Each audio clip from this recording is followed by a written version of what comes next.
anyone else needs to call the ground for USOS during the PAO, they can call on 3.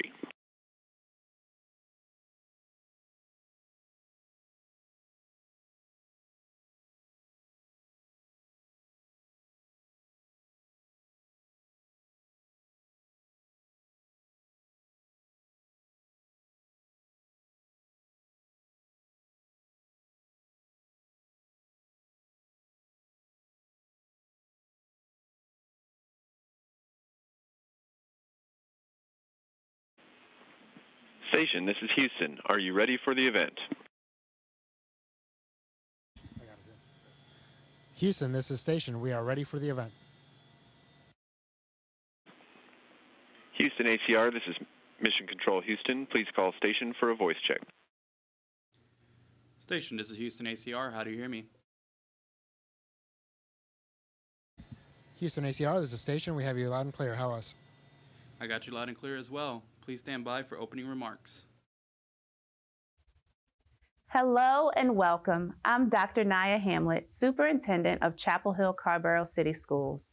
I'm so excited to introduce you to our school district right here in the Tar Heel state of North Carolina, where our core values are engagement, social justice action, wellness, collective efficacy, and joy. I can't think of a more joyous occasion than to introduce you to our students who will be communicating with astronauts aboard the International Space Station. And with that, here's our first question. Hi, my name's Delasia. My question is, how would you describe space? Hi, Delasia, and also hi, Dr. Hamlet, and to all the students of the Chapel Hill area, welcome to the International Space Station. Well, I'll tell you, I think I would describe space as both beautiful and unforgiving. It's absolutely gorgeous, the views we get of our planet Earth. And also when you look up and just see the blackness of space, it's pretty remarkable. But it's also easy to forget when you're looking at those beautiful scenes that this is an environment where we just absolutely cannot live unless we have the exact same conditions that we have on Earth. And so it takes a lot of very precise math and an amazing team of ground support that keeps us in space up here. And the fact that we've been doing this for 23 years in this environment is pretty remarkable. My name is Della, and my question is, can plants grow in space?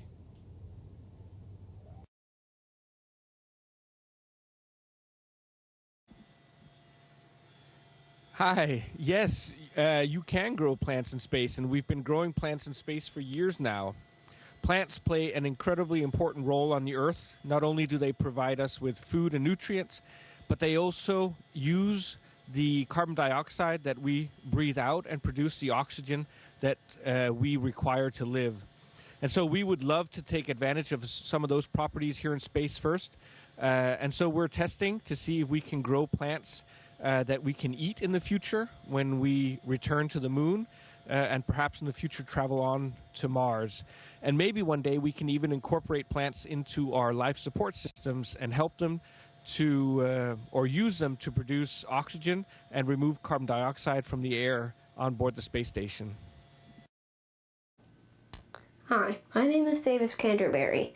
My question is, how does the space station get more air if the astronauts are breathing it? Hey, Davis, that's a great question. Like Andy was alluding to, and kind of like I said earlier, it's really important that we maintain the environment just like we do on Earth. And so you're right, we do breathe down our oxygen, so it's really important that we be able to produce more. And the way we do that is through a process called electrolysis. And we basically take water molecules and we break them up into both hydrogen and the oxygen components. And we use the oxygen component to breathe. And then the hydrogen we either vent overboard or we use it to recycle some of that carbon dioxide that we need to clean out of our air as we breathe out. We produce methane, and that's vented over. And so, yeah, we're constantly reusing the elements that we have here on space station so that we can live here and continue to work 24 hours a day, now going for 23 years. Hi, my name is Juliet. My question was, what was the craziest thing that ever happened on the International Space Station?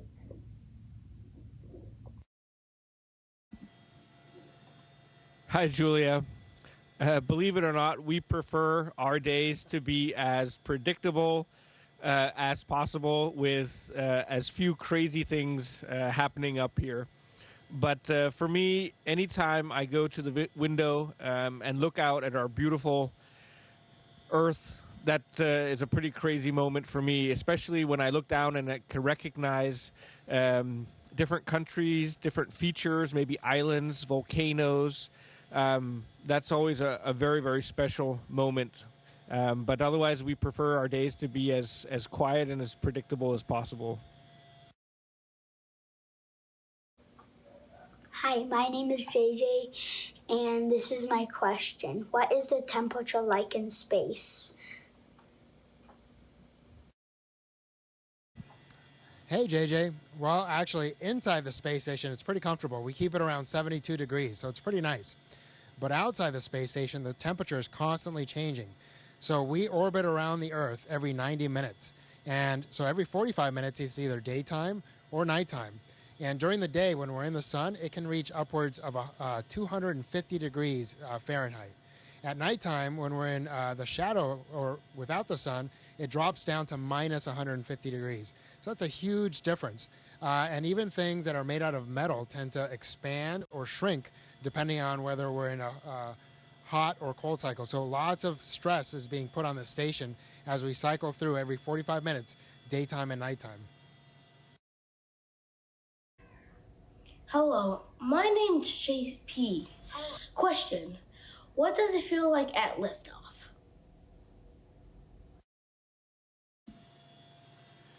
Hey, JP. Liftoff is a very, very special moment. Not only is it the culmination of many years of training, it's what we've been waiting for, but it is also an incredible acceleration. We go from standstill on the launch pad on Earth to going 17,500 miles per hour in orbit about the Earth in less than 9 minutes. And so the rocket really accelerates us up to speed very quickly. And it's a very impressive experience. I'm Katana Cooper. My question is, what kind of food do you eat?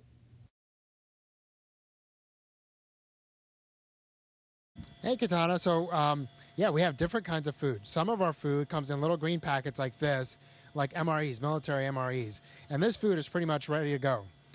Some other food comes in these little white packets, and the white is really just meant to protect it from radiation and temperature changes. And then you open it inside, and you have dehydrated food. And we basically take the water out, and that's just to make it weigh less because it costs a lot of money to launch things into space. And so we get these little packets, and then we add water. So a really interesting part about the water is that, again, remember we recycle everything that we can here in space. And so the urine that we produce every day gets turned into drinking water the next day.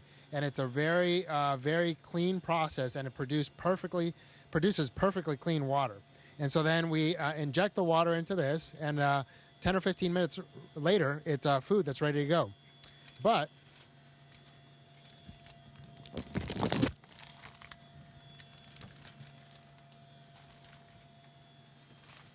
we also have some things that you guys probably recognize, M&Ms, right? And so these come in the same little white packets, and I'm going to open those up. And Andy's going to help me make sure that they don't fly too far away.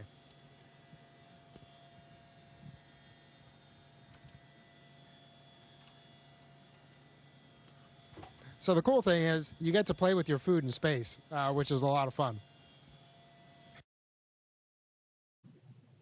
Hi, my name is Quincy. My question is, how much do you sleep?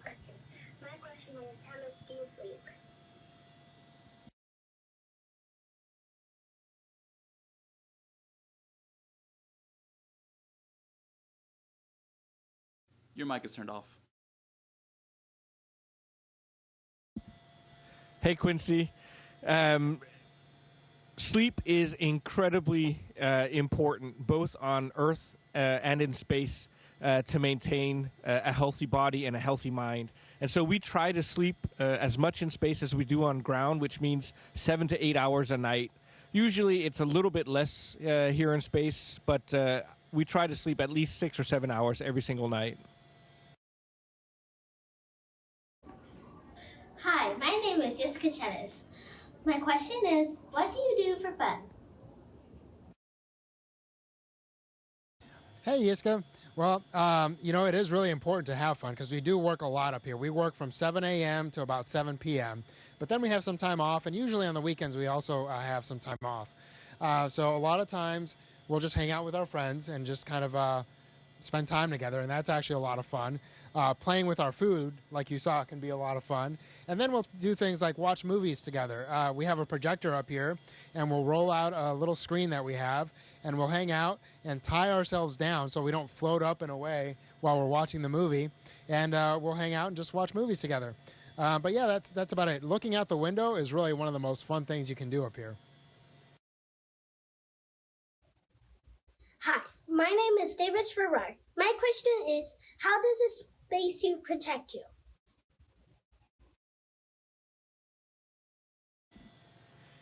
Hi, Davis. Well, on the other side of these walls, on the outside of the space station, there's vacuum, which means that there's no air at all, which also means that we humans can't breathe out there. And so a spacesuit has to provide us with everything that we need in order to survive in a vacuum, which means, first of all, it has to provide us with an atmosphere with the proper amount of pressure and, of course, oxygen to breathe. At the same time, the spacesuit has to remove the carbon dioxide that we produce when we exhale, because otherwise we could suffocate on that carbon dioxide. The spacesuit also has to keep us at the right body temperature, which often means removing the body heat that we generate because we're working so hard outside when we're on spacewalks. And so the spacesuit has a lot of different functions to perform in order to keep us alive during a spacewalk. Hi, I'm Zuzu Bursley, and I was wondering how you connect with friends and family in space. Hey, Zuzu. Well, staying in touch with our loved ones is really important to all of us. And so there's several ways that we can do that. We can do video conferences every once in a while. We can do VoIP, or Voice over Internet Protocol, phone calls through the internet, which we have access to most of the time up here. And then all of that is made possible through a network that NASA has of both satellites and ground-based antennas. And basically, our calls go through satellites down to the antennas, get channeled over to Houston, and then from Houston, they go out through telephone lines, just like all the phone calls that you make. And so we're able to stay in touch with family and loved ones almost every day, which is pretty special. Hi, my name is Judah Tonkin, and I go to McDougall Middle School. My question is, what is the most important part of the space station, and what do you do if it's malfunctioning?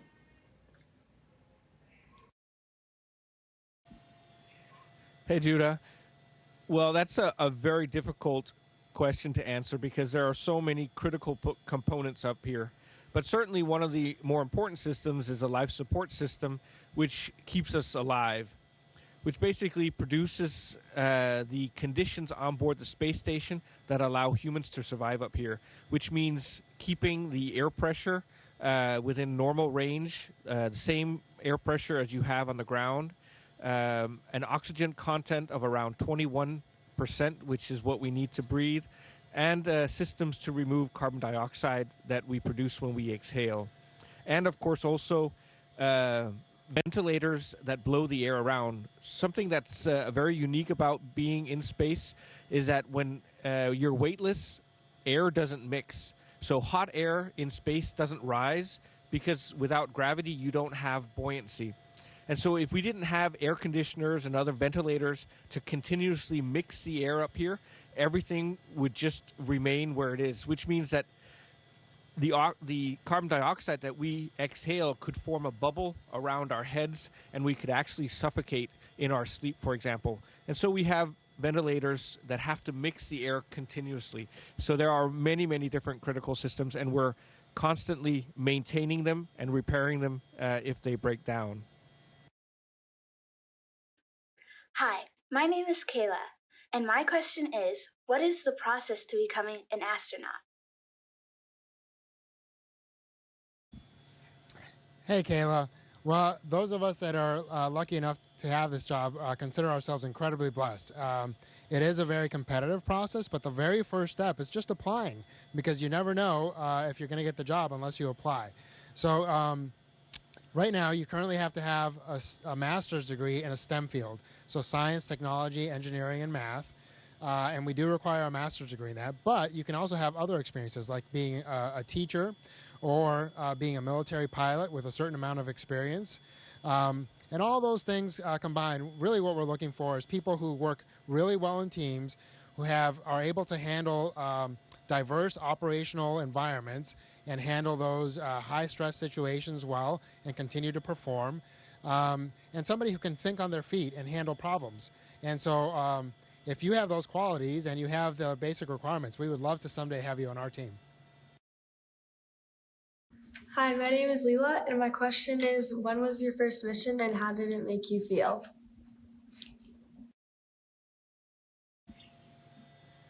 Hi, Layla. Well, my first mission was in 2015, so 8 years ago now, and it was a dream come true. I've been dreaming of being an astronaut ever since I went to 4th or 5th grade. It's been a lifelong dream of mine, and so for it to finally come true in 2015 was just phenomenal, and I was so excited to be up here. It was a relatively short mission, just 10 days long. This is my second mission. I'll be up here for 6, maybe even 8 months, and it's something that I'm also looking forward to, because this time I really get to feel what it means to live and work in space. Hi, my name is Brecken Harris, and my question is, what are the daily projects and activities you complete in the International Space Station? Hey, Brecken. So one of the most fun things about being up here is that every day is very different. But in general, like I said, we work for about 8 to 10 hours a day. 2 hours, we also do exercise every day, because that's really important to maintaining our bone, cardiovascular, and muscular health while we're up here. And then the other times, we're working on science most of the time, because this is a national and international laboratory. And so we have a whole variety of different science projects that are constantly running here. If anything breaks, we have to fix it. We do have an amazing ground support team that walks us through every step of the way on how to fix those things. But we're essentially the hands and the eyes for those repair jobs. And then sometimes we just have to replace things because they've reached their age limit. And so between all those different activities, they kind of plan your day every day down to the last minute till we make sure that we optimize our time up here.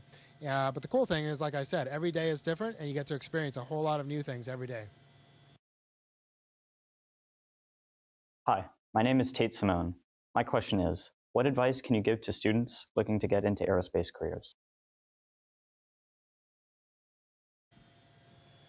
Hi, Tate.